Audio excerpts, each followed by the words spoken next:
Gracias a Dios por todos nosotros los que estamos aquí. Gracias por tu hermano Ismael que nos dirigió en alabanzas hoy. Mateo, perdón. Disculpe, hermano. Y todo ha sido preparación, ¿verdad? Que Dios nos da para escuchar su palabra. ¿Cuántos quieren escuchar la palabra del Señor?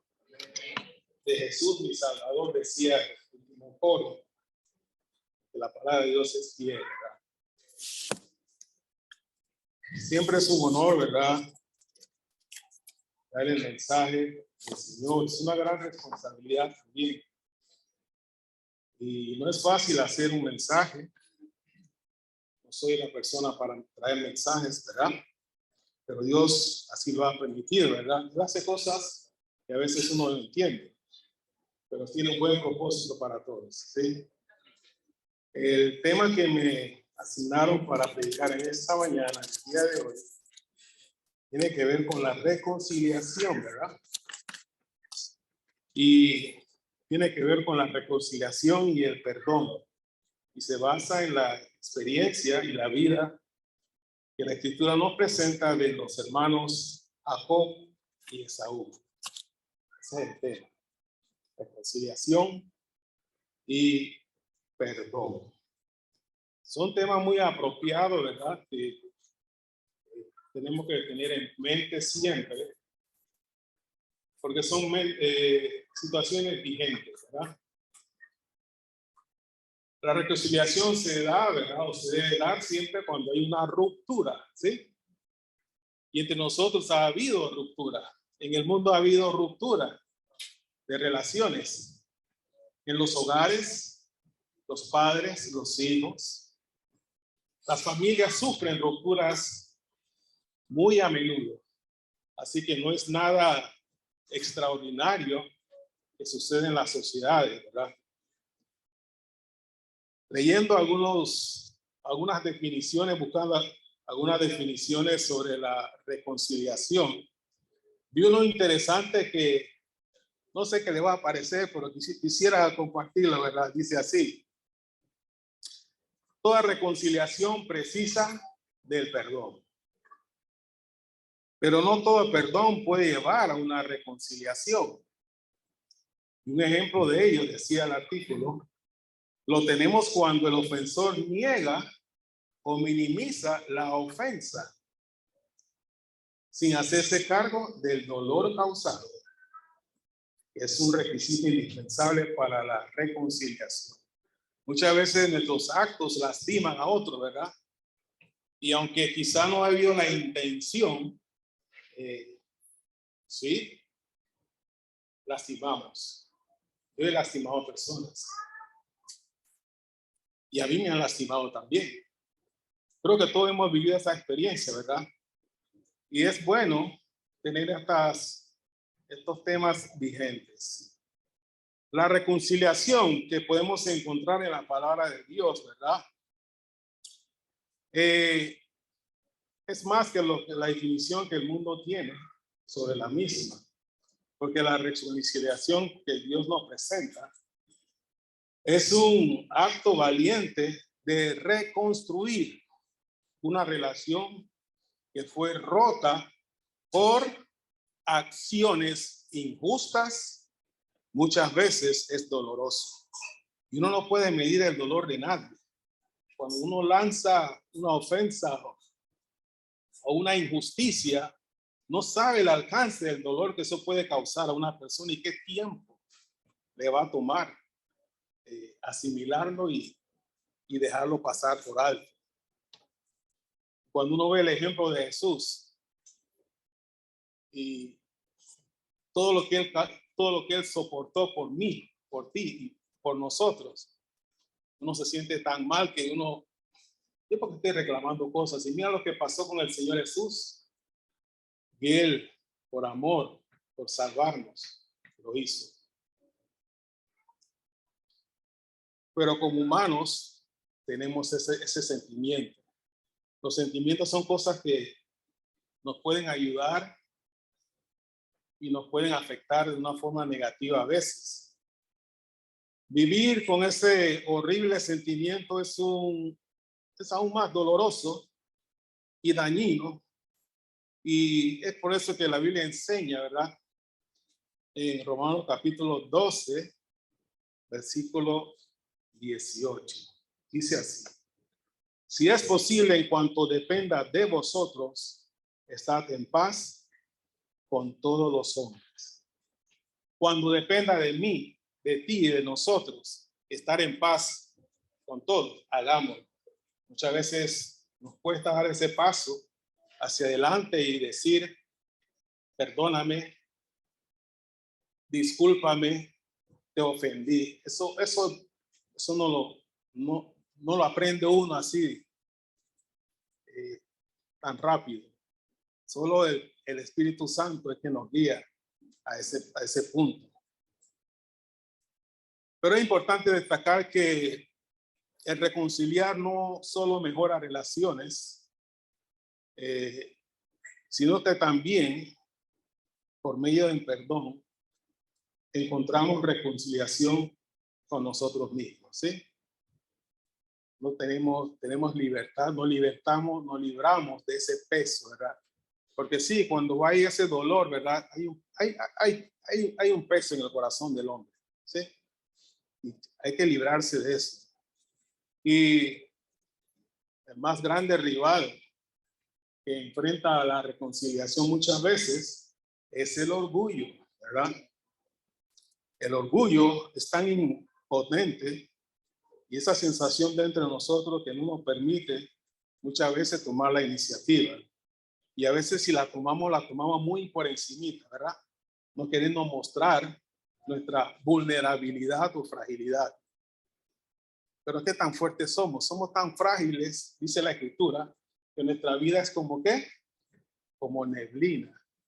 Se ve de repente y después, y muchas veces nos creemos los más fuertes. No somos tan fuertes nada, ¿sí? ¿Y qué debo hacer yo cuando mi hermano peca contra mí o peca contra ti? Muchas veces hemos escuchado esa lección, ¿verdad? ¿Qué debo hacer? Bueno, dice la Escritura que si tu hermano peca contra ti, ve y tú estando sola con él, hazle ver su falta, ¿verdad? Si te hace caso, has ganado a tu hermano. Pero muchas veces tampoco se logra en el primer intento. Y algunas veces los hermanos ni siquiera quieren hablar contigo. ¿Qué vas a hacer? ¿Verdad? Y esas son situaciones que uno tiene que aprender a manejar en el Señor. Porque a veces, como dije, el dolor es tan fuerte muchas veces que la persona no quiere ni hablarte. ¿Eh? Pero hay que superar esas etapas. Hay que superarlo, ¿verdad? Eso me recuerda a la situación que se dio una vez en la vida de nuestro amado hermano Pablo, ¿verdad? Pablo, uno de los que más escribió en la Escritura, sus cartas, muchas veces las leemos.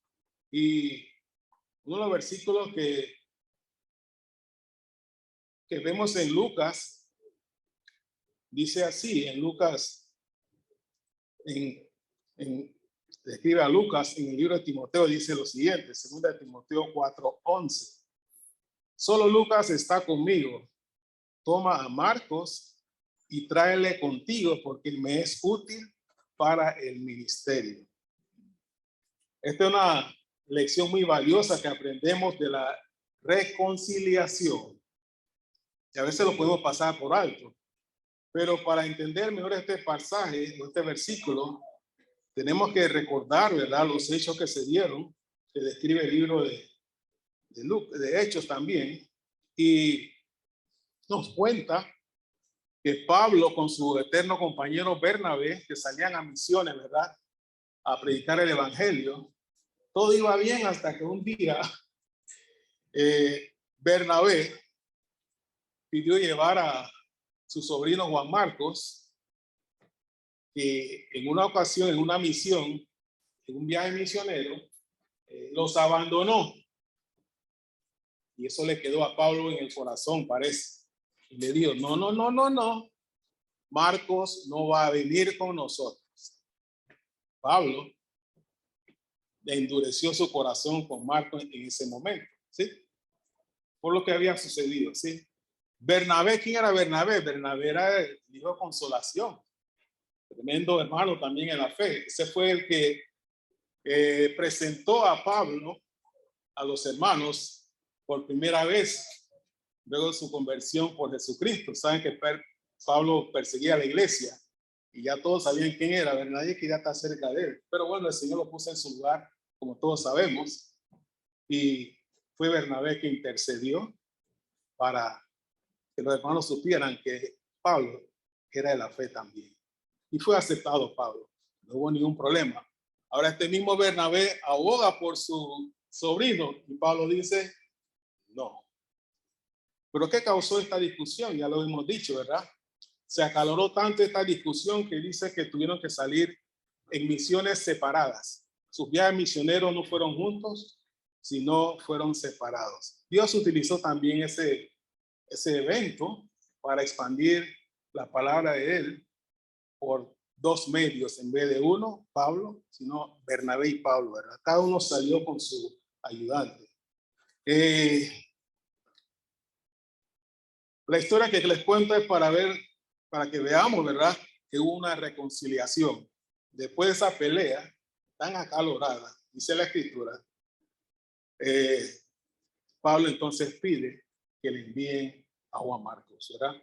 No lo quería, pero lo pide. Así es la reconciliación, ¿verdad? Es un bonito ejemplo, ¿verdad? De que hubo una reconciliación entre Juan Marcos y Pablo. Y quiero pensar que también con Bernabé, aunque la escritura no nos da muchos detalles. Y es un buen ejemplo para nosotros. Sucede que también en la familia de la fe se dan discusiones muy acaloradas, así como en la casa de uno, los padres se pelean, papá y mamá, o los hermanos. Créanme, pasa en la iglesia también. Algunos no quieren hablar de eso algunas veces, pero es una realidad. Las familias tienen situaciones, ¿sí? Y si usted se crió en una casa como yo, con 7 hermanos, créanme que va a haber problemas. Y las hubo en mi casa. Les cuento que una ocasión, cuando vivía con mis padres, hice una trastada muy grande. Y mis 6 hermanos no querían hablarme. No querían sentarse a la mesa a comer conmigo. Mi mamá ya no me lavaba la ropa. Yo vivía en esa casa. Y fue una lección que me hizo recapacitar en mis actitudes juveniles, ¿verdad? Tuve que tocar fondo para entender que no podía seguir así. El tiempo pasó y todos mis hermanos, mi papá y mi mamá, todos nos amamos sin problema después. Gracias a Dios que lo tengo todavía. El perdón y la reconciliación, según la Biblia, ¿verdad? Nos enseña que hay dolores inimaginables en nuestro interior, los cuales anhelamos muchas veces sanar y olvidar. Esos dolores involucran un ofensor, ¿verdad? Pero para sanar es necesario llevar a cabo 2 desafiantes decisiones: perdonar y reconciliar. Yo no puedo separar estos 2 elementos como algunos pensadores lo hacen, porque creo que van tan ligados como si fuesen siameses.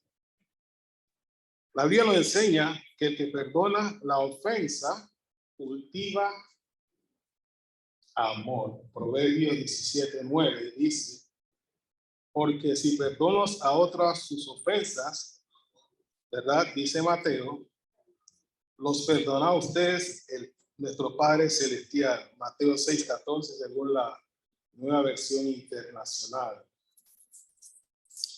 Y es que el perdón, ¿verdad? Según la Biblia, involucra una decisión de voluntad. Uno tiene que decidir hacerlo, ¿verdad? Está bien que a uno le exhorten, lo animen a hacerlo, pero es usted que va a tomar esa decisión.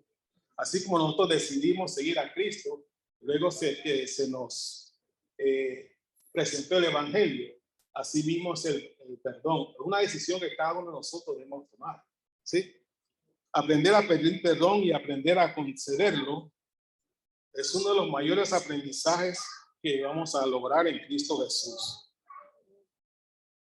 Hay una conexión entre nuestro corazón y el corazón de Jesús cuando esto sucede. Es muy desafiante perdonar. Y no lo digo por ustedes, hermanos. A mí me cuesta mucho llegar a ese punto. Y gracias a Dios que hemos aprendido a hacerlo. Mateo 18, del 21 al 22, ¿verdad? Dice lo siguiente. Entonces se le acercó Pedro y le dijo, Señor, ¿cuántas veces perdonaré a mi hermano que peque contra mí? ¿Hasta 7? Jesús le dijo, no, te digo hasta 7, sino aún hasta 70 veces, ¿verdad? Lo que quiere decir Jesús aquí que todas las veces que tu hermano te ofende o mi hermano me ofende, cuando nosotros nos ofendemos, tenemos el deber todas las veces de perdonar, ¿sí? No hay una excepción, ¿verdad? Tenemos que perdonar. Y volviendo al tema entrando al tema de Jacob y Esaú, ¿verdad? La reconciliación y el perdón. La lectura para hoy fue tomada de Génesis 32, del 6 al 8. Y repetimos lo que dice. Y los mensajeros volvieron a Jacob diciendo, vinimos a tu hermano Esaú y él también viene a recibirte. Y 400 hombres con él. Entonces Jacob tuvo gran temor y se angustió. Y distribuyó el pueblo que tenía consigo, y las ovejas y las vacas y los camellos en 2 campamentos, y dijo, si viene Esaú contra un campamento y lo ataca, el otro campamento escapará. Debemos considerar con atención quién era Jacob, ¿verdad? Y Esaú. Sí. La historia bíblica nos enseña que Esaú y Jacob eran hermanos gemelos, mellizos, hijos de Isaac, hijo de Abraham. Y aunque Esaú era el que nació primero, perdió lo que llama la escritura la progenitura. La progenitura era algo muy importante en esa sociedad, en ese tiempo. Recuerdan que Hebreo nos dice que en un tiempo Dios habló, ¿verdad? A los padres, a los profetas, etcétera. Bueno, en este tiempo Dios hablaba a los patriarcas. Le habló a Abraham el patriarca, a Isaac y a Jacob. ¿Y quiénes heredaban eso?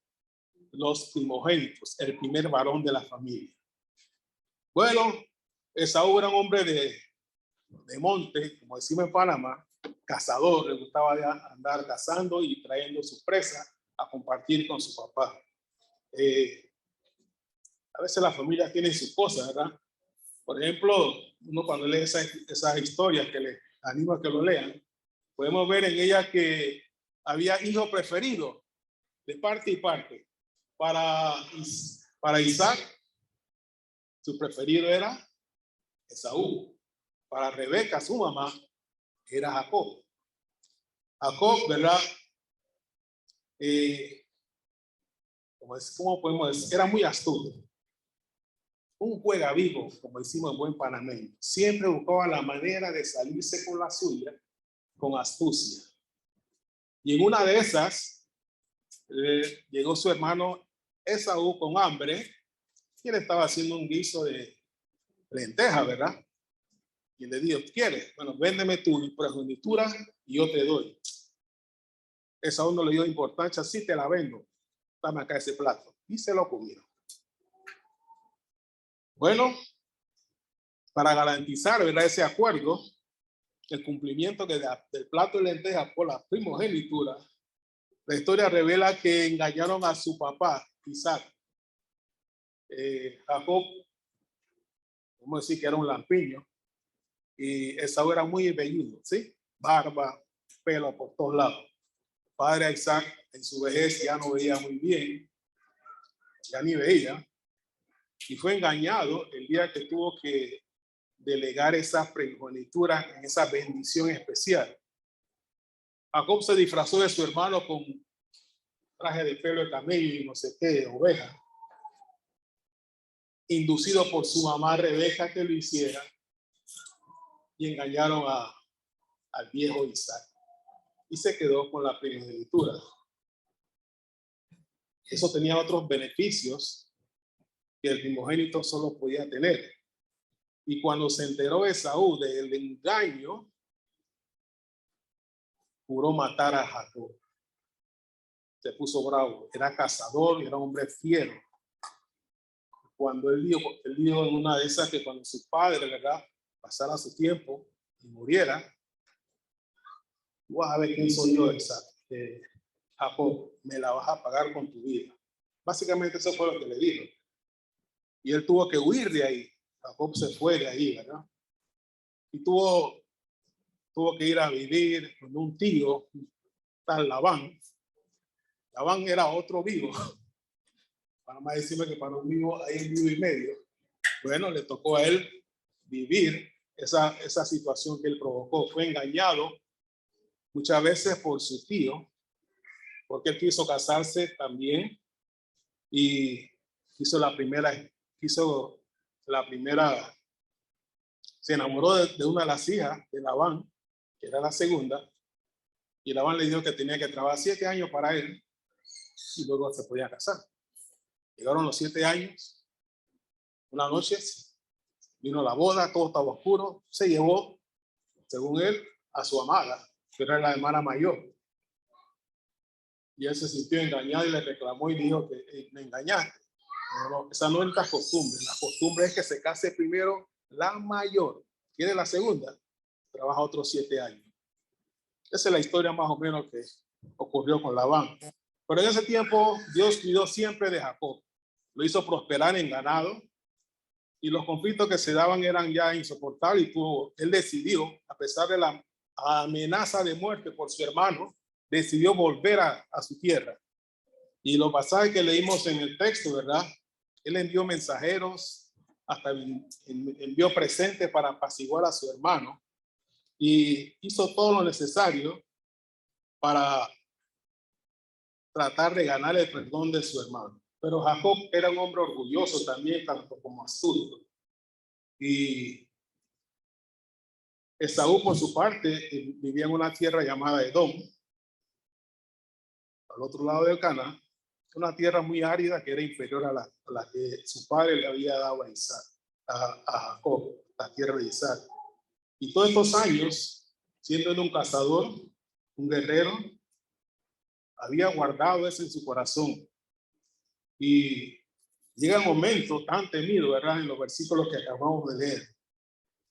Y cuando él tuvo ese temor, dice la escritura, cuando le dijeron que venía su hermano con 400 hombres, él pensó lo peor y dividió a su familia en dos, tratando de proteger una si una caía. Pero, ¿qué sucede durante ese tiempo?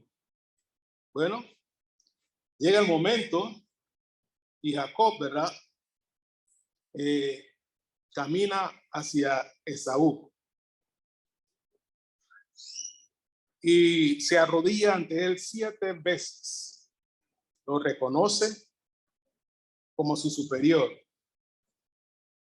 Honra a su hermano, quien reconocía, y reconoce que le había ofendido. Reconoce que lo había engañado. Sí, era una situación muy difícil para Jacob, pero en esta vez no estaba usando astucia, era sincero en ese momento. Tantos años de ausencia, ¿verdad?, y engaños, sumados a la continua demostración de amor que Dios les mostraba, también tuvo su efecto en madurar tanto a Jacob como a Esaú. Esaú estaba destilando venganza 20 años antes. Y uno se pregunta, ¿uno puede guardar rencor tanto tiempo? Sí, y hasta más la familia puede guardar rencor. Les tomó a ellos 20 años reconciliarse. A veces nosotros tenemos situaciones familiares también, ¿verdad? Y nos toma un tiempo. No nos hablamos en la casa por una semana o un mes. Yo no sé qué tiempo le toma a cada uno reconciliarse en casa, pero en este caso les tomó 20 años. ¿Y qué sucedió? Dice entonces que cuando Jacob estaba haciendo todas esas reverencias, ¿verdad? Y reconociendo su pecado, porque había ofendido a su hermano, y dice que en Génesis capítulo 33, versículo 1 hasta el 4, alzando Jacob sus ojos y miró, y aquí venía Esaú y los 400 hombres con él. Entonces repartió él los niños entre Lea y Raquel y las dos siervas, y puso siervas y las dos siervas y sus niños delante, y luego Lea y sus niños, Raquel y a José los últimos. Y él pasó delante de ellos y se inclinó a tierra 7 veces hasta que llegó a su hermano. ¿Y qué sucede en el versículo 4? Dice, de la parte linda de la historia. Pero Esaú corrió a su encuentro y le abrazó y se echó sobre su cuello y le besó y lloraron. Oh, eso sí es conmovedor. Y esta es la escena, ¿verdad? Que a mí me conmueve. Y no puedo seguir leyendo porque me conmuevo más. Y me hace recordar, ¿verdad? Lo que Cristo hizo por nosotros. Me hace recordar la historia del hijo pródigo, que malgastó tu tiempo, su dinero, pero volvió en sí un buen día. Ya tenía ensayado todo lo que iba a decir a su papá y Juan ni siquiera lo dejó hablar. Corrió a él y se echó sobre él, lo abrazó y lo besó. Así son las reconciliaciones que la Escritura nos enseña, ¿verdad? El amor de Dios había ganado esa batalla. Esa batalla que fue por 20 años, ¿verdad? Las relaciones se pueden romper y duran mucho tiempo en reconciliarse. Les tomó 20 años a estos dos hermanos reconciliarse y perdonarse. Y esta historia tiene un final feliz, como la que tuvo Pablo con Juan Marcos. Y nos preguntaríamos hoy, ¿verdad? ¿Cuál es nuestra historia? ¿Cuál es la historia de relaciones en nosotros con nuestras familias, nuestros hermanos, nuestros hijos? ¿Es una cosa que nos ha separado? ¿Se ha roto algo por ahí? ¿Verdad? ¿Cuál es la relación que tenemos con Dios? ¿Hemos roto con Dios? ¿Cómo está esa relación nuestra con Dios? ¿O cómo nos sentimos al respecto? Esas relaciones que se rompen nunca hacen que uno se sienta bien. Nunca hacen que uno se sienta bien. Uno podrá seguir la vida, ¿verdad? Pero siempre está presente esa situación, ese dolorcito ahí. Y aunque muchas veces se puede tapar, ¿verdad? Lo importante es quitarlo, ¿verdad? Es como el pecado que la Escritura revela en el pacto antiguo, ¿sí? Tenían que hacer sacrificios cada año por el pecado y lo borraba por un tiempo. Pero cuando vino Cristo, dice, lo quitó. Y cuando Cristo lo quitó, nos libertó, ¿sí? Nos libertó. Si tenemos relaciones que han sido rotas, o lo que sea, ¿no le gustaría hacer algo al respecto? ¿O lo dejamos así? ¿O dejamos que pase el tiempo? El único problema con el tiempo que no es de nosotros, ¿verdad? El tiempo es de Dios. Pablo hizo las paces con Juan Marcos. Jacob hizo las paces con su hermano Esaú. Y la semana pasada en el mensaje que dio el hermano Gerardo, ¿verdad? Nos hizo ver la reconciliación que tuvo José con sus hermanos que lo habían vendido. Esa fue otra escena conmovedora. Y las reconciliaciones son hermosas. Las presenta así mismo la Escritura. Pueden ser dolorosas al principio, pero tienen un final glorioso para el Señor. Segunda de Corintios capítulo 5, versículo 19, ¿verdad? Nos dice que Dios estaba en Cristo reconciliando consigo al mundo, no tomándoles en cuenta a los hombres sus pecados, y nos encargó a nosotros la palabra de reconciliación. Nosotros tenemos el deber de reconciliar a nuestros hermanos también.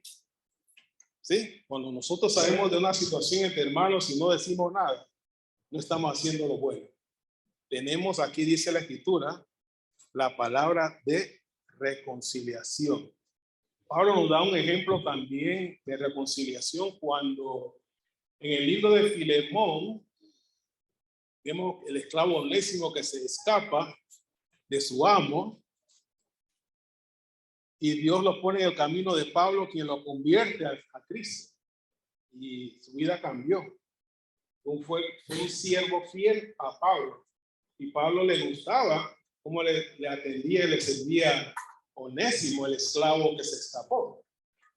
Pero él no quiso ser egoísta y quedarse con él, sino que lo envió de nuevo a su amo, el hermano Onésimo. Hay que entender que en ese tiempo también la esclavitud era algo permitido. Y el esclavo que se escapaba era digno de muerte por su amo. Pero Pablo intercede en favor de Onésimo para que Filemón lo reciba no solamente como siervo, sino como un hermano. Y quizás Dios lo haya dejado un tiempo así para que cuando regrese se quede contigo por siempre. Muchas veces nosotros nos separamos, pero cuando regresamos, ¿verdad? Nos quedamos bien con el Señor. Y esa es la reconciliación que nosotros hemos recibido de Cristo, que Dios nos ofreció. Y nosotros también tenemos el encargo de la palabra de la reconciliación.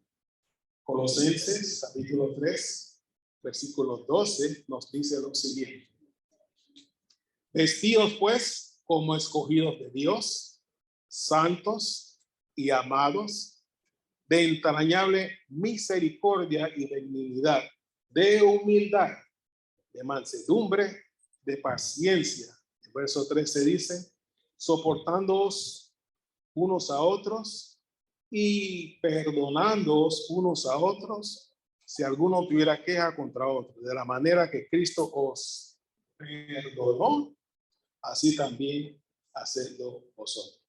Tenemos el deber de perdonar y reconciliarnos.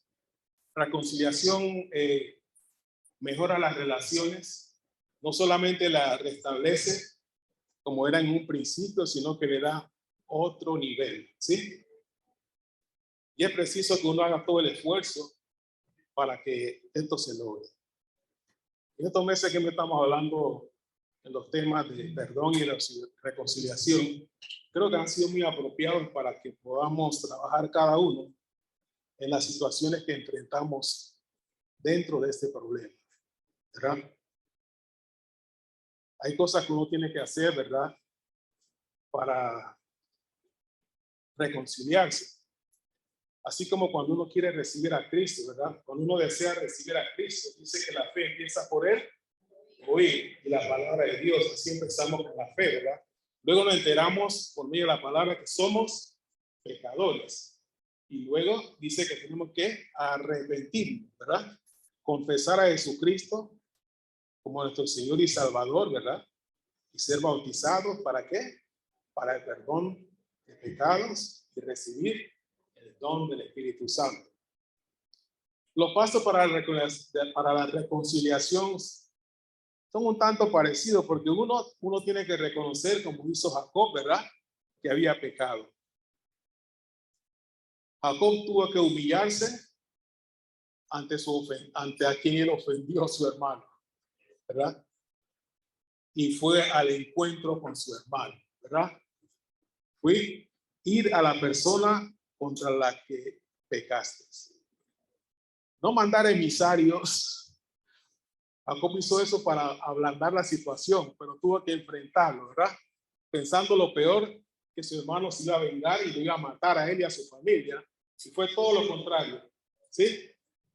Corrió Esaú, lo abrazó y lo besó. Nosotros cuando llegamos a Cristo, Él hace eso también con nosotros, ¿verdad? No nos echa afuera, sino que nos recibe con los brazos abiertos, ¿verdad? ¿Sí? Y es bueno entender que tenemos que pedir perdón sinceramente, ¿verdad? Jacob no ocultó nada, se humilló. Esa es la clase de perdón y humillación que nosotros como familia debemos practicar. Como dije, ¿verdad? Yo tengo una familia de 6 hermanos todavía, somos 7, y tenemos una excelente relación. Ya todos estamos pasados los 50, gracias a Dios, pero yo amo a mis hermanos. Bien, hermanos, este ha sido mi breve mensaje para esta mañana y les animo, pues, en el Señor, ¿verdad? Mientras cantamos el himno de invitación que tu hermano tiene preparado, a reconciliarnos, ¿verdad? A perdonarnos, como Dios nos ha enseñado en esta mañana en su mensaje. El hermano Mateo tiene una invitación.